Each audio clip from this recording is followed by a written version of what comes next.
अस्सलाम वालेकुम जी, कैसे हैं आप सब। रेडियो दक्सा में खुश आमदीद। आज मैं हाजिर खिदमत हूँ पुरशिकन बाय अमया खान का 4th एपिसोड का 2nd पार्ट लेकर। तो चलो चलते हैं नॉवल के जानिब। कुछ दिन बाद रामी ने उन्हें खुद फोन किया। जो कुछ उसने कहा उसे सुनकर वो परेशान हो गए थे और उमर को साथ लेकर फौरन आरस्ता महल की जानिब चल पड़े। आज उन्हें वहाँ जाने से कोई नहीं रोक सकता था। खाना खाने के बाद उसने कमरे का दरवाजा लॉक कर लिया था।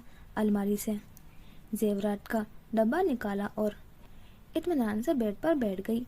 अगले ही लम्हे दमकते जेवरात की रोशनी उसके आसपास फैल गई।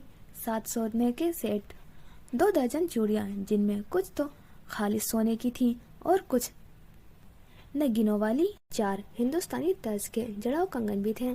जमरद की लड़ियों में कुंदन का लॉकेट और बड़े बड़े झुमके, सोने की पाजेब जिस पर पान के पत्तों के नीचे नाजुक घुंघरू झनक रहे थे। इसके अलावा चांदी की पायल और सोने के बिछुए भी थे। ये सब कुछ बहुत सालों में इकट्ठा हुआ था। छोटी मोटी और भी काफी चीजें थी। 6-7 हीरे की अंगूठियों को कुल मिलाकर 21 अंगूठियां थी जो सेट के अलावा थी। बहुत से जेवरात तो उसके और उबैद की लड़ाई के बाद उबैद की तरफ से सुलह का जुर्माना थे। उबैद उन जवारात की बाकायदगी से ज़कात देते थे। सबिया बेगम उनसे ज़कात लेकर मिस्किनों में तकसीम कर दे रही थी। आइंदा अपने जेवर की ज़कात मैं खुद तकसीम करूंगी, कोई ज़रूरत नहीं है अपनी वालदा साहब को पैसे देने की। नाज ने अलविदा घर में आते ही फैसला सुना दिया था। उबैद ने बहस में जाए बगैर खामोशी का इख्तियार कर लिया और अगले साल से उन्होंने ज़कात की रकम उसके हवाले कर दी थी, जिसे उसने काम वाली और चंद मासियों में बांट दिया था। मगर कुछ अरसे बाद वो उस फर्ज में कोताही बरतने लगी थी। उबैद को तमाम उम्र मालूम नहीं हो सका था, मगर रामीन जान गई थी। उसने खुद पर पानी की तरह पैसा बहाया था। उसे बड़ी तस्कीन मिलती थी जब कुदसिया अम्मी बेगम के घर खास मौकों पर मिलने के लिए आने वाली भाभी को हर दफा नए जेवरात में लदा देखती तो उनकी आंखें फटी की फटी रह जाती। ये देखकर नाज़रीन को बहुत मजा आता था। अब उसके पास जेवरात का बेहतरीन कलेक्शन मौजूद था। ज्वेलरी बॉक्स अलमारी में लॉक करने के बाद उसने घड़ी की जानिब देखा तो 11 बज चुके थे। वह वजू करने के लिए बाथरूम में चली गई। उसे इशा की नमाज पढ़नी थी। वजू के बाद वह अपने कमरे की खिड़की के पास आकर खड़ी हो गई। आसमान की तरफ देखा तो रात सारों के अमाल की मानिंद सियाह और तारीख थी। किसी टिमटिमाते तारे की रोशनी का नुक्ता भी दिखाई नहीं दे रहा था। आसमान पर गहरा सन्नाटा जैसे किसी तूफान की आमद मुंतजिर कर रहा था। उसने पर्दे खींचकर बराबर किए और नमाज पढ़ने खड़ी हो गई। अभी नाज़रीन की नमाज जारी थी कि कमरे में कुछ सरसराहटें सुनाई देने लगी। कौन हो सकता है? दरवाजा तो लॉक किया था मैंने। वो नमाज की वजह से पीछे मुड़कर न देख सकी। अत्तहियात पढ़ते हुए उसकी नजर अपने सफेद मरमरी हाथ पर ठहर गई। उसने शहादत की उंगली उठाई। पूरे जिस्म ने गवाही दी। बस एक दिल। वो खामोश रहा। अगर दिल गवाही देता और साबित कदम रहता तो इबादत खानों में बुतों की मौजूदगी का जवाज ना था। वो सरसराहटें अब बढ़ती जा रही थी। सलाम फेरते ही उसने जल्दी से पीछे मुड़कर देखा तो वहशत के मारे अंदर तक लरस गई। उसके कमरे में सांप ही सांप भरे हुए थे। सियाह चमकीले सांप एक दूसरे के ऊपर चढ़ते उतरते पूरे फर्श पर दंदनाते फिरते हैं। ताकि दीवारों पर सजी उसकी तमाम पोर्ट्रेट्स भी उन लहरदार अजसाम के पीछे छुप गई थी। जमीन पर रेंगते सांप उसकी तवज्जो पाते ही अपना फन उठाकर खड़े हो गए और झूमने लगे। खौफ के मारे उसकी आवाज गले में घुट कर रह गई थी। वो अपनी जगह से 1 इंच भी हिल नहीं पा रही थी कि एक सांप रेंगता हुआ नमाज के मकाम पर पहुंच गया। इससे पहले कि वो उसे डस लेता उसने जोरदार चीख मारते हुए आंखें बंद कर ली। कुछ देर तक वो यूं ही कान बंद किए आंखें मीचे कर बैठी रही। फिर किसी ने आहिस्तगी से कलाई पकड़ी और हाथ कान से हटा दिए। उसने चौंक कर आंखें खोली तो कमरा बिल्कुल खाली पड़ा था। न कोई सांप, न कोई फनकार, न ही सरसराहट। तो क्या मैं ख्वाब देख रही थी? उसने हैरत से सोचते हुए अपनी कलाई की तरफ देखा जिसे कोई और थामे हुए था। उसने फौरन गर्दन घुमाकर देखा तो आंखें दहशत से फैलती चली गई। वो खुद अपने सामने बैठी थी। अभी वो सांपों के गायब होने के बाद ठीक तरीके से सुकून का सांस भी नहीं ले पाई थी कि दिल फिर से उछलकर हलक में अटका पड़ा था। एक तैयारी में उसने हथेली को जमीन पर जमा कर अपना बोझ उस पर डालते हुए पीछे सरकने की कोशिश की। कौन हो तुम? बड़ी मुश्किल से हिम्मत मुस्तमा करके पूछा था उसने, जिसका जवाब एक तमस्कराना मुस्कुराहट के साथ दिया गया।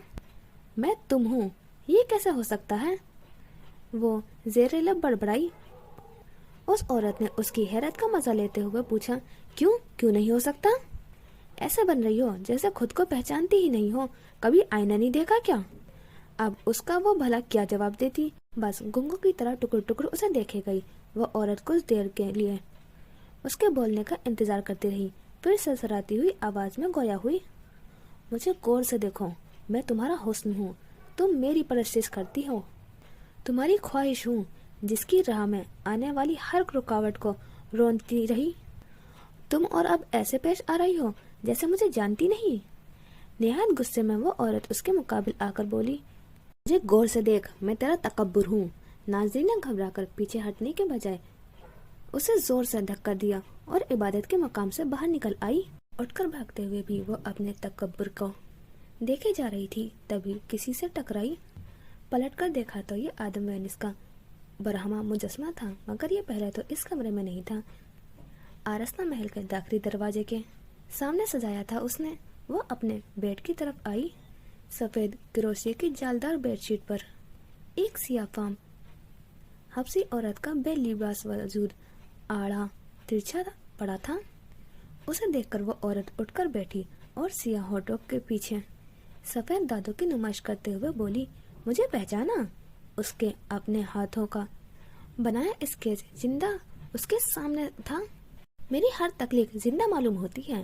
हर स्केच मुकम्मल करने के बाद वह फख्र से कहती, मगर आज हकीकत में उन्हें जिंदा देखकर दहशत से उसका बुरा हाल था। खूबसूरत कपटी औरतों को रक्स करते अज्जाम, यूनानी देवता जीउस का कसरती बदन, मीरोन डिस्को बोलस एक रोमन एथलीट डिस्क फेंकते हुए, मिस्री देवता ओइस और फिरौन आखिन आतून, किसन कन्हा एक हाथ में बांसुरी थामे राधा को खुद से लिपटाए हुए, और भी बहुत थे। ये तख्लीकात उसकी जिंदगी का हासिल थी, मगर आज इस तरह उसके सामने क्यों आकर खड़ी हो गई थी? उसका दिल रुक रुक कर धड़कने लगा। नाज को सांस लेने में वक्त पेश आने लगी। उसका दिल डूब रहा था और बेतरतीब सांसों को बहाल करने की कोशिश में वह खुद बेहाल हुई जा रही थी। तभी उसके पैरों पर कोई चीज रेंगती हुई गुजरने लगी। उसने चौंक कर अपने पैरों की तरफ देखा और चीख पड़ी। कत्थई रंग का चाइनीज सरपेंट चीनी नाग था। उसकी चीख पर वो रेंगता हुआ पलटा और बिस्तर पर गिरते ही भड़कने शुरू कर दिया। कमरे में एकदम अंधेरा छा गया। बादल गरज रहे थे और बिस्तर पर आग लग चुकी थी। नाज़नीन ने बेसाख्ता चीखते हुए पीछे खिसकना शुरू कर दिया, मगर आग बढ़ती तेजी से पूरे बिस्तर पर फैल रही थी। वो नीचे उतरी। उसने भड़कते हुए अलाव की रोशनी में उसने इर्द गिर्द देखा।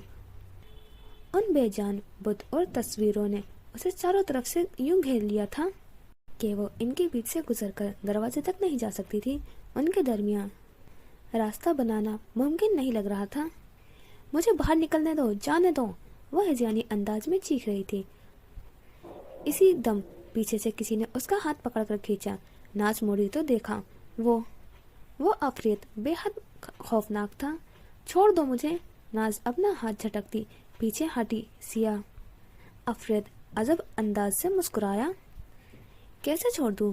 यहाँ से आगे सिर्फ मैं ही तुम्हारे साथ जाऊंगा। कौन हो तुम? उसके कानों में सिर्फ आग बड़बड़ाने की आवाज थी। उस अफरीत ने खौफनाक कहकर लगाया, मैं तुम्हारा अमल हूँ।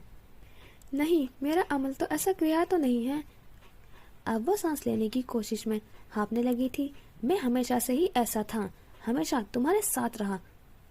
तुम्हारा अक्स, तुम्हारा गुरूर, तुम्हारी अना बनकर। नाज दहशत से कांपने लगी। मेरा क्या कसूर है? ये गुनाह तुमने करवाए मुझसे।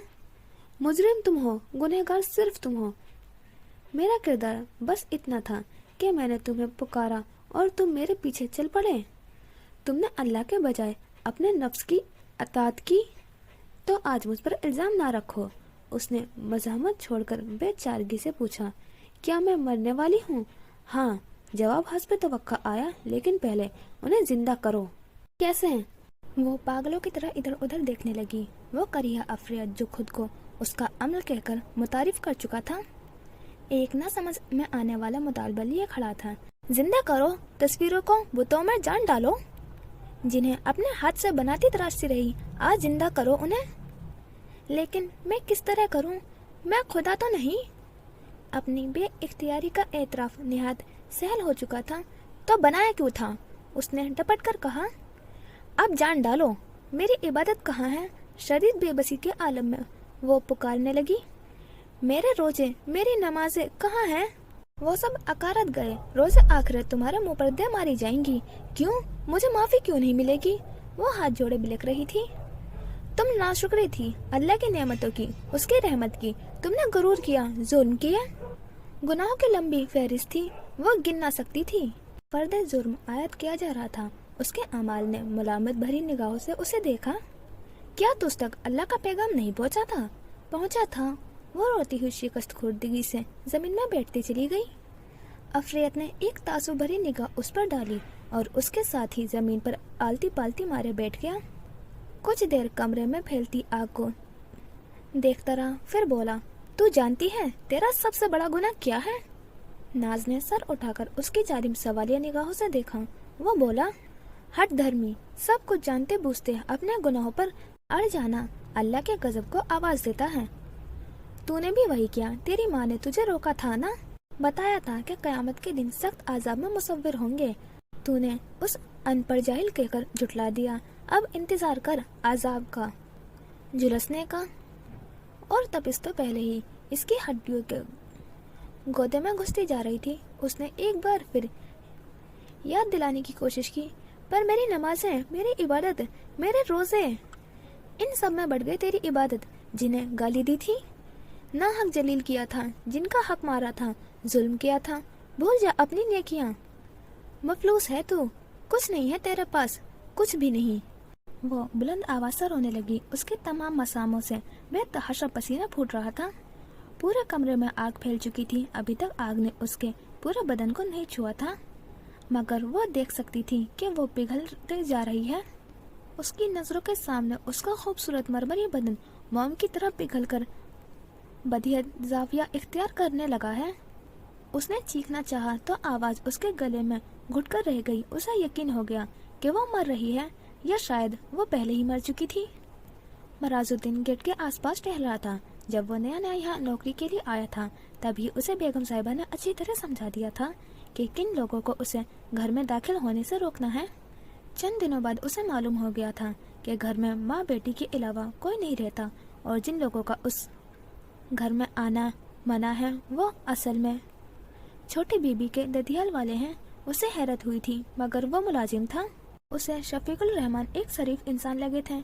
अपने दोनों हाथों को आपस में रगड़ते हुए गरमाइश पैदा करने की कोशिश में मगन मराजुद्दीन उस वक्त बुरी तरह चौंक गया जब गेट बजने के साथ उसे शफीकुल रहमान की आवाज सुनाई दी। उसने गेट खोलने की बजाय आवाज देकर पूछा, कौन है? जवाब में शफीकुल रहमान ने अपना तारुफ करवाया, और उससे पहले कि वह उन्हें बेगम साहिबा का हुक्म याद करवाता, उन्होंने कहा, रामी ने खुद मुझे फोन किया है मराज, तुम मुझे अपने साथ अंदर ले चलो, उससे पूछ तो लो वो किसी मुसीबत में है। मराज उन्हें अपने हमरा लेकर ड्राइववे से होता हुआ दाखिली दरवाजे तक आया। उनके बेल पर हाथ रखने से कबल ही दरवाजा खुला और रामीन वहशत भरे अंदाज में बाहर निकलकर उनका बाजू पकड़कर खींचती हुई उन्हें को अंदर ले जाने लगी। तायाजान, मामा दरवाजा नहीं खोल रही, मैं बहुत देर से बजा रही हूँ, वो जवाब ही नहीं दे रही। चंद एक बार पुकारने के बाद मायूस होकर शफीकुल रहमान ने मराज को दरवाजा तोड़ने के लिए कह दिया। मराज भारी हथौड़ा से वक्फे से लोग पर जर्ब मार रहा था। हर जर्ब के साथ रामीन का दिल डूब जाता, जाने उसे क्या हुआ था। वो उल्टे कदम पीछे हटी और अपने कमरे में जाकर बंद हो गई। तड़क की आवाज के साथ पूरा का पूरा लोग जमीन पर गिरा। मराज ने शफीकुल रहमान को आगे बढ़ने का रास्ता दिया। कदम बढ़ाने से पहले, दरवाजा खोलने से पहले ही उन्हें उमर के सहारे की जरूरत पड़ गई। वो अचानक ही लड़खड़ाए थे। एक गहरी सांस लेते हुए बलाखिर उन्होंने दरवाजा खोला और कमरे में कदम रख दिया। कमरा बिल्कुल खाली था। इबादत के मुकाम पर उन्हें नाज़नीन नजर आई। नमाज पढ़ते हुए वो सजदे में ही अपनी जिंदगी से रूठ गई थी शायद, और इस वक्त वो औंधे मुंह जमीन पर गिरी पड़ी थी। डॉक्टर साबिर उनके पड़ोसी थे। उन्होंने नाज़नीन का चेकअप करने के बाद उसकी मौत की तस्दीक कर दी। उसे मरे हुए 10 घंटे गुजर चुके थे। उमर ने बदिक्कत नाज़नीन को बिस्तर से लेटा दिया था और चादर उड़ा दी थी। एक और मौत। अभी उबैद के इंतकाल को भी ज्यादा अरसा नहीं गुजरा था।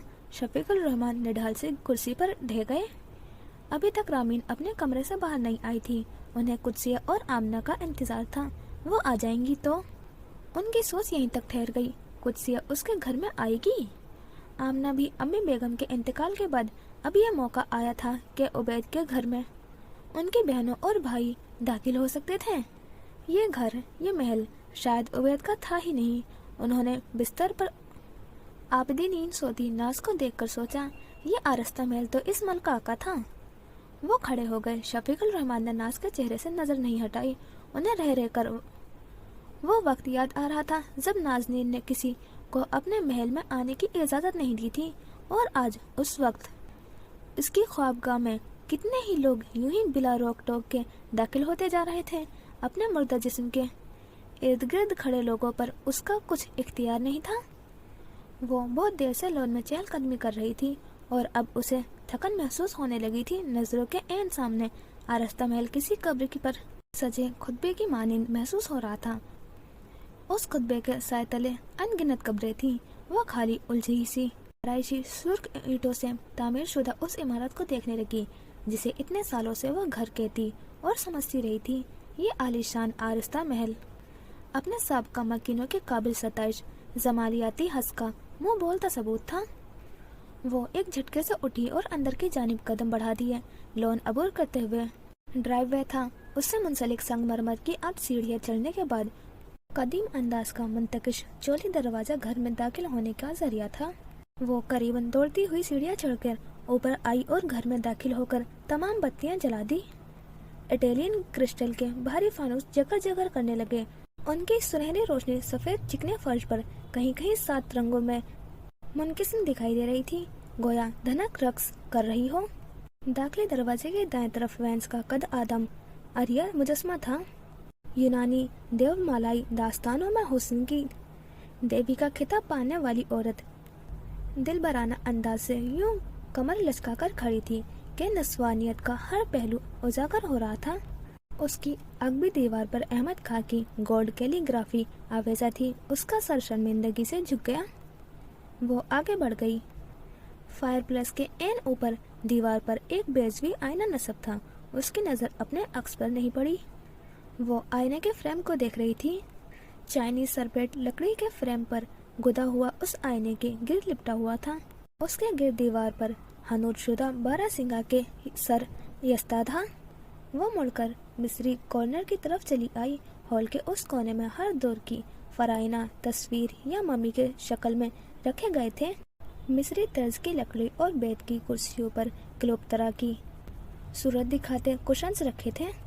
हॉल के दूसरे कोने में रोमन और यूनानी अदवार की निशानियां मनोमन सजाई गई थी। उस कोने के आखिर से डाइनिंग हॉल शुरू हो रहा था। एक और इबरत खुदा तवील बेजवी मेज के गिर्द 12 कुर्सियां और उसके अकब में पैटियो और ग्लास स्लाइडिंग डोर। उसने लाइट ऑन की और स्लाइडिंग डोर खोल दिए। पातियो 3 अतराफ से लोहे के ग्रिल में घिरा हुआ था जिस पर दूसरी तरफ से लॉन की बेलों ने कब्जा जमा लिया था। उसने एक नज़र उस ख्वाबनाक माहौल को देखा और पलटकर डाइनिंग हॉल की दीवार पर सजी उस मिनिएचर के सामने आकर खड़ी हो गई। उसके साथ ही लेदर सीट पर सूर्य अल कौसर की आयत खित्ता नस्तालिक में कुंदा की गई थी। कांच की शेल्फ में रूसी घड़ियां, कीमती बर्तन और चीनी मच्छेरा जो कंधों पर लकड़ी से बंधी बाल्टियां उठाए आंखें मीचकर मुस्कुरा रहा था। गौतम बुद्ध निर्वाण हासिल करने में मुस्तगरिक वो आज उन सब चीजों को आखिरी बार देख रही थी। डाइनिंग हॉल से बाहर आकर रामी ने अपनी माँ के कमरे की तरफ बढ़ने लगी। नाज़नीन के कमरे की लाइट रोशन थी। ये हिदायत आमना बेगम करके गई थी कि नाज के कमरे में रोशनी रहनी चाहिए। रामीन ने उनसे कोई बहस नहीं की थी। और की खुशबू कमरे में एक कोने में जलती अगरबत्ती के धुएं के साथ हवा में تحلیل ہو رہی تھی۔ روشنی اور خوشبو کے باوجود کمرے میں عجیب گھٹن کا احساس تھا، حالانکہ یہ آرستہ محل کا سب سے کشادہ بیڈ روم تھا۔ کھڑکی کے آخری سرے پر مکرانے میں پوٹ ہولڈر لٹکا ہوا تھا، جس کی تگاری میں ایک ننھا سا بونسائی رکھا ہوا تھا۔ باقی دیواروں پر کسی قسم کی کوئی پینٹنگ نہیں تھی، صرف پورٹریٹس تھی۔ اس کی ماں نازنین کی ایک نہایت حسین اور پر اعتماد عورت، جس کے چہرے کے تاثرات ہر تصویر میں یکساں تھے۔ بھرے بھرے ہونٹوں کے باریک کناروں پر مچلتی مسکراہٹ، ستوا ناک نرگسی آنکھیں سے جھلکتا غرور، کمان بھووں پر کشادہ پیشانی، ریشمی بالوں کی ناگن لٹیں اور تنی ہوئی گردن اپنے تمام ہتھیاروں سے لیس ہو کر کیمرے کی آنکھ سے آنکھ ملاتی، گویا چیلنج کر رہی ہو کہ ہم ساہو تو سامنے آئے۔ اور حقیقتاً کوئی بھی نہیں تھا اس کی ماں جیسا نہیں تھا۔ کمرے کی ساری دیوار ان کی تصویروں کے پیچھے چھپ گئی تھی۔ بہت سی تصویریں تو ان کامیابیوں کی یادگار تھیں۔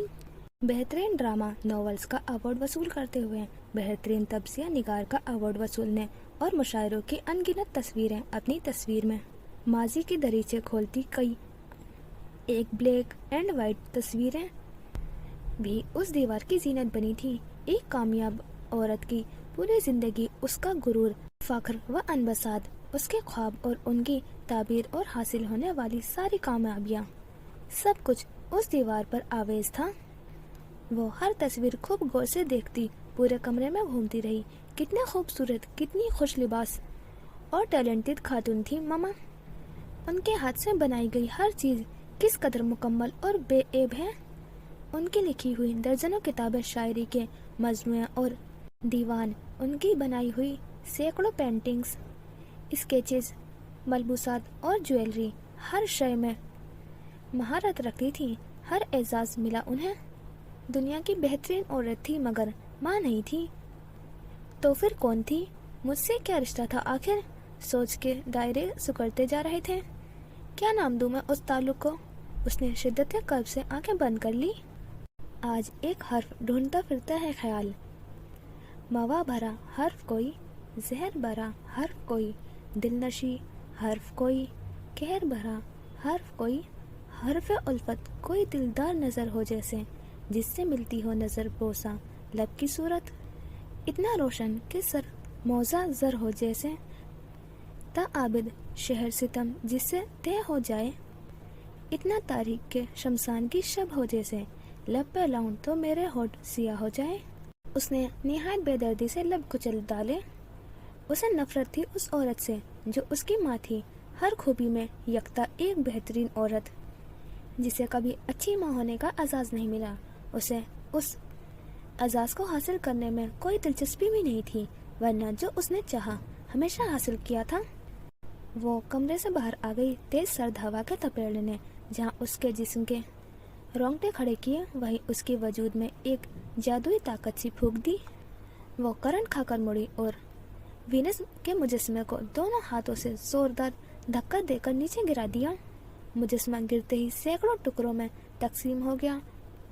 حسن کی دیوی کا سر اس کے قدموں میں پڑا تھا، جسے ایک زوردار ٹھوکر مار کر اس نے سیڑھیوں سے نیچے لڑکا دیا۔ قرآنی آیات اور کتابیں چھوڑ کر اس نے تمام آرائشی اشیاء اور مجسمے دروازے سے باہر پھینکوانے شروع کر دیے۔ یک کے بعد دیگرے وہ سارے مجسمے توڑتی چلی گئی۔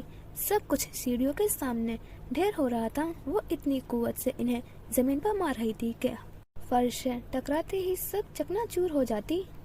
کانچ اور پتھر کے ٹوٹنے ٹکرانے کی آوازیں اس پر ہذیان طاری کر رہی تھی۔ رگوں میں لہو کے بجائے لاوا ڈولنے لگا تھا۔ ذرا سی دیر میں گھر خالی ہو گیا۔ اس کی ماں کا آرستہ محل کسی شان و شوکت اس کی ٹھوکروں میں آ گرے تھے۔ ریشمی قالین جن کی بنت میں نوشیروہ عادل کی شاکار کہانی نقش تھی، رادھا کشن، گوتم بدھ، مصری خزانے، چائنیز سرپینٹ، ہنوت شدہ سر، نیوڈ پینٹنگز اور اسکیچز، اور وہ تمام تصویریں جو نازنین کی خوابگاہ کی گھٹن تھی، اس وقت سیڑھیوں سے نیچے ڈھیر کی صورت میں موجود تھی۔ رامین نے اسٹور روم سے مٹی کا تیل لا کر ان چیزوں پر چھڑکنا شروع کیا۔ कुछ छींटे उसके अपने कपड़ों पर गिरे मगर उसे कोई परवाह नहीं थी। पूरा कैन उंडेलने के बाद उसने दूसरी सीढ़ी पर खड़ी होकर तिल्ली सुलगाई और ढेर पर फेंक दी। लम्हों में आग भड़क गई। जैसे जैसे लाखों का सामान राख में तब्दील हो रहा था वैसे ही उसके रगोपे में सरसारी बढ़ती जा रही थी। जलता अलाव छोड़कर वो एक बार फिर घर में दाखिल हुई और पातियों में जाकर नुकीले पत्थर पे पैदर पे वार करके उस संगी बब्बर शेर का मुंह तोड़कर रख दिया जो होश पर सजा हुआ था। शेर का चेहरा मसक करने के बाद उसने कुछ छोटे फ्रेम ज़दा और मूर्तियां जो नजरों में आने से रह गई थी उन्हें भी उठाकर अलाव में डाल दिया। रामीन कुछ देर बेतदरीज बुलंद होते शोलों को देखती रही। फिर सीढ़ियों से नीचे उतरकर उसने अलाव के गिर्द 2-3 चक्कर लगाए कि कोई चीज आग की दस्तरस में आने से रह नहीं गई। ऐसा कुछ नहीं था। रामीन ने एक गहरी सांस ली। अल्हम्दुलिल्लाह कहकर अपने हाथ झाड़े और अपने कमरे में चली गई। बिस्तर पर लेटते ही उसे फौरन नींद आ गई। ऐसी सुकून की नींद सोने का ये पहला मौका था। उसकी शलवार का पाइचा उधड़ गया था। वो गिरते गिरते बची थी जब किचन में जाते हुए उसके दाहिने पांव का अंगूठा बाएं पाइंचे में अटका। उसे सीने के गर्द से वो सुई धागा ले बैठी। फिर धागा था के दल के ही नहीं दे रहा था। वो बेध्यानी में बार बार अपनी दाएं आंख बंद करके धागा नाके से गुजारने लगी। जब कुछ नजर न आता धागे को मुंह से लगाकर किनारा बारीक करके फिर से कोशिश करने लगती मगर बेकार। उसकी बाईं आंख बिनाई से महरूम हो गई थी। बिलाखिर उसे तस्लीम करना पड़ा। कैसे हुई थी वो याद करने लगी। बहुत आम दिनों जैसा वो भी एक आम सा ही दिन था। उसकी मामा के इंतकाल से शायद 5-6 दिन पहले का कोई दिन होगा। वो हंस पड़ी। उसकी जिंदगी 2 हिस्सों में तकसीम हो गई थी, माँ के मरने से पहले और माँ के मरने के बाद। तलखी से मुस्कुराते हुए उसने बेदर्दी से आंख रगड़ते हुए अपनी माँ को खराज तहसीन पेश की। अल्लाह आपका भला करे मामा, क्या से क्या बना दिया। फिर बेजारी से सर झटक कर उसने ध्यान बटाया और कपड़े बदलने चली गई। आँख तो फूट गई थी, अब टांग भी टूट जाती। अपना वजूद उसे इतना अजीज तो नहीं था मगर लंगड़ी होकर अकेले घर में मदद पुकारने से तो बेहतर था अभी थोड़ा सा ख्याल कर ले। कपड़े बदलते हुए जाने क्यों उसने सोचा कि जावेद अंकल के पास चली जाए। उसके पापा के गहरी दोस्ती थी और आई स्पेशलिस्ट थे। उसने अगली सुबह उनके क्लिनिक जाने का मुसम्मिम इरादा कर लिया। आफिया मेरी ब्लड प्रेशर की गोली दीजिए। शफीकुल रहमान ने इशा की नमाज पढ़ने के बाद जाय नमाज तय करते हुए उन्हें आवाज दी। मुझे तो आपकी तबीयत ठीक नहीं लग रही है, चेहरा कैसा उतर गया है, बरसों के बीमार नजर आ रहे हैं। उन्होंने पानी के गिलास के साथ गोली थमाते हुए कहा। बरसों की बीमारी नहीं, पछतावे हैं कई बरसों का। उन्होंने गोली खाकर गिलास एक तरफ रखा। उसकी जिंदगी के कितने कीमती साल यूं ही जाया हो गए। उबैद के जाने के बाद मैंने उसकी खबर ही ना ली। उनकी आंखों में पछतावा आंसू बनकर जमा होने लगा था। आफिया को फिक्र होने लगी कहीं शफीकुल रहमान की तबीयत न बिगड़ जाए। अब ऐसे भी बेखबर नहीं थे। अब हर महीने 1.5 लाख रुपए भिजवाया करते थे। वो उसकी माँ थी। आप रामीन को जबरदस्ती तो उससे छीन नहीं सकते थे। अब भी कुछ नहीं बिगड़ा, आप रामीन के लिए बहुत कुछ कर सकते हैं।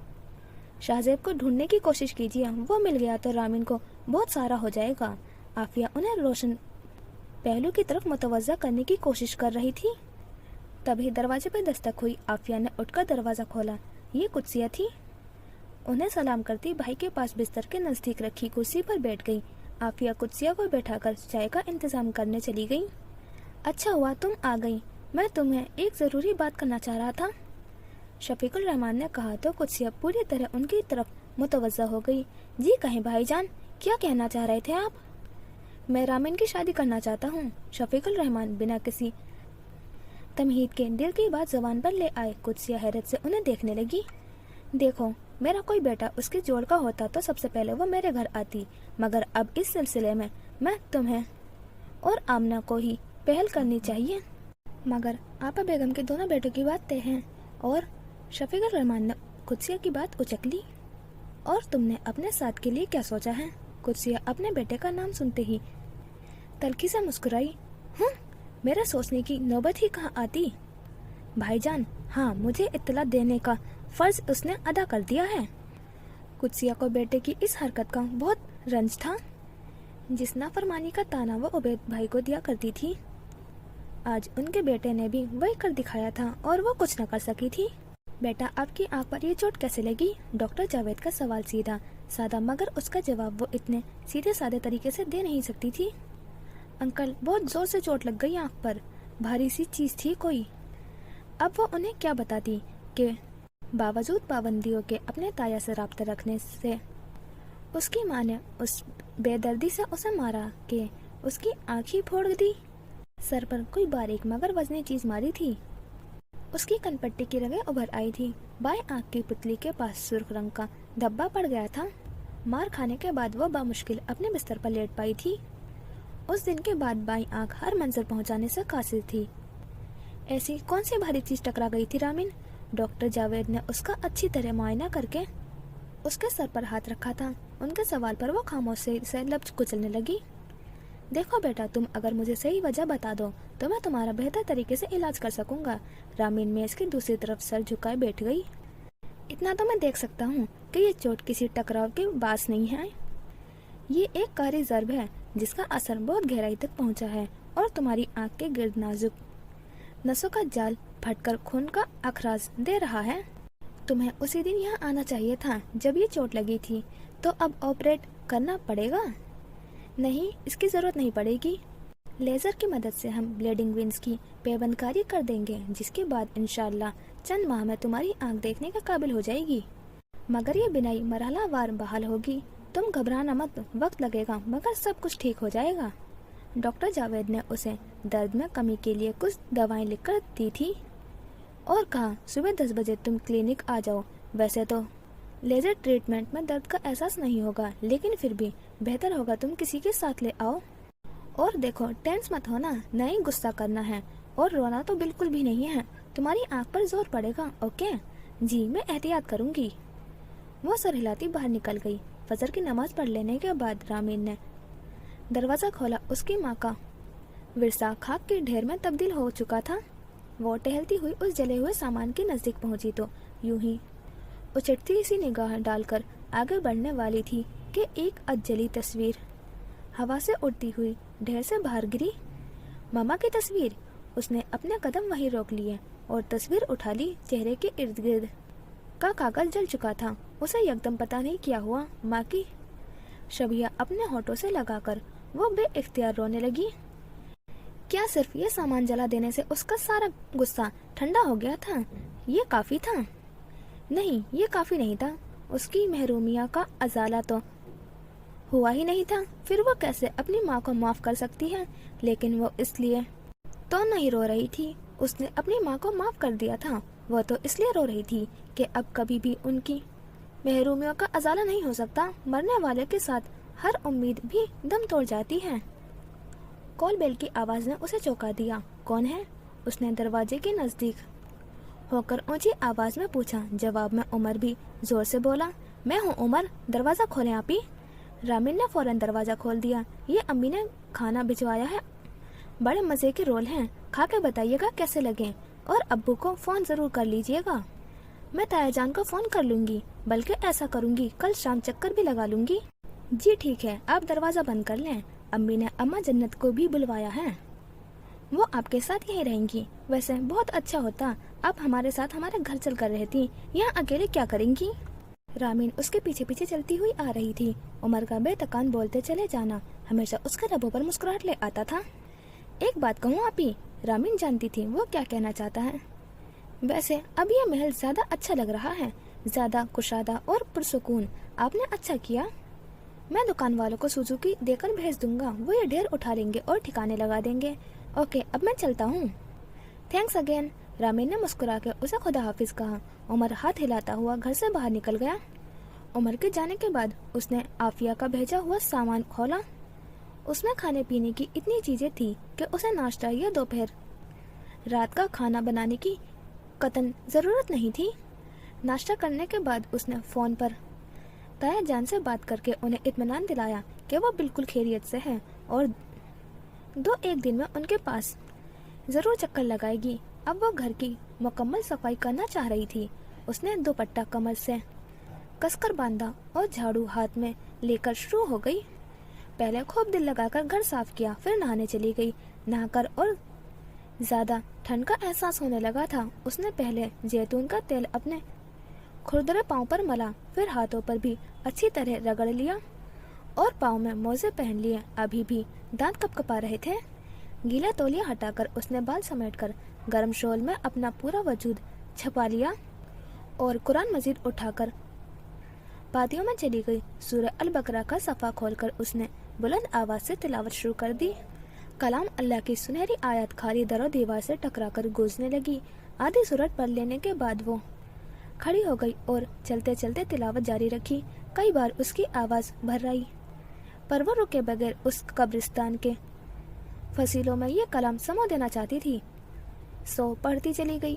عرصہ دراز تک ان دیواروں میں ناپاک بتوں سے اٹھنے والا تعفن جذب ہوتا رہا تھا۔ اسے یہ دیوار بھی آج گریا کرتی نظر آ رہی تھی، جو اتنا عرصہ گھر کی مالکن کو اپنے سینے پر آرائش کے بہانے مردہ جسموں کی سجانے کی اجازت دیتی آئی تھی۔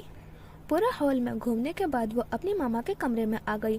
قرآن پڑھتے ہوئے اس نے پردے کھول دیے، جانے یہ باہر سے آئی سبز روشنی کے حالے تھے یا پھر اس کا وہم کہ آیتیں پڑھنے کے بعد کمرے میں روشنی بھر گئی تھی۔ وحشت کی جگہ طمانینت کا بسیرا تھا۔ ناز کے مرنے کے بعد اس کا یہی عمل اپنی ماں کو فائدہ پہنچا سکتا تھا۔ سو وہ کر رہی تھی۔ آج وہ چشمے زدن میں اس گھر کو بنجر زمین سے ہرے بھرے باغ میں تبدیل ہوتا دیکھ رہی تھی۔ ایسی زمین جس پر آسمان سے بارش برس رہی ہو اور اس کی اپنی کوکھ سے بھی چشمے پھوٹ رہے تھے۔ سبزہ سبز تر ہوتا جا رہا تھا۔ تراوٹ میں ڈوبتا اس محل کا بدن اپنی برسوں کی پیاس بجھا رہا تھا۔ گالیوں، کوسنوں اور بددعاؤں کی جگہ پاک کلام در و دیوار کی سماعتوں میں حلاوت گھول رہا تھا۔ آج وہ خود اور اس کا گھر پھر سے زندہ ہو رہے تھے۔ اس کا رواں رواں اپنے رب کے حضور سجدہ ریز ہو گیا۔ عمر اس کا ہاتھ پکڑ کر آہستہ آہستہ چلتے ہوئے کلینک سے باہر نکل آیا۔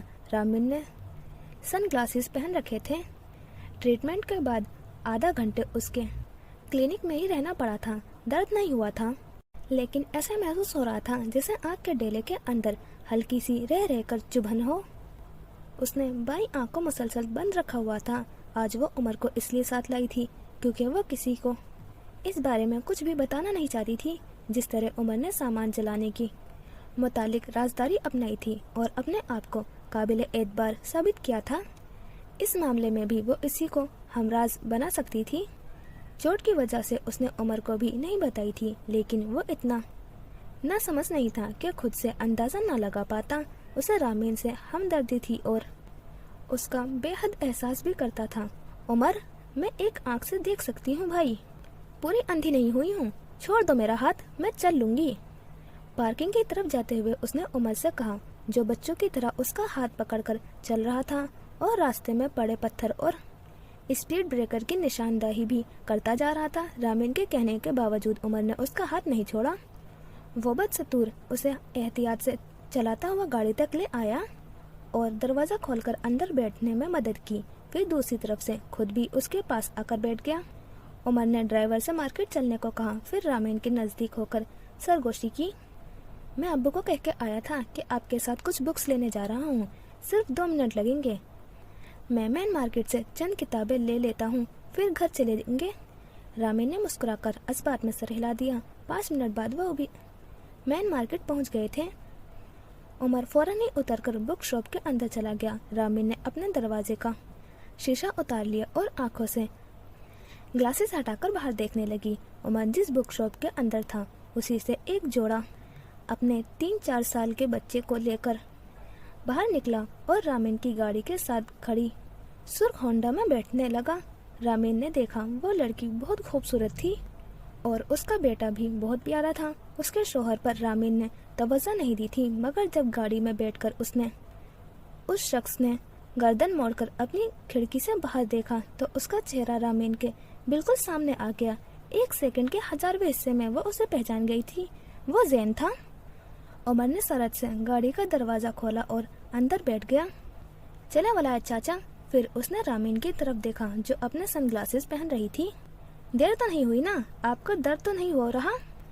سر پیچھے سیٹ سے ٹکا لیں، بس ابھی تھوڑی دیر میں گھر پہنچ جائیں گے، جنت بی بی نے بہت مزے کا کھانا پکایا ہوگا، دونوں مل کر کھائیں گے۔ عمر اور بھی جانے کیا کیا کہہ رہا تھا، لیکن وہ خاموش تھی، بالکل خاموش۔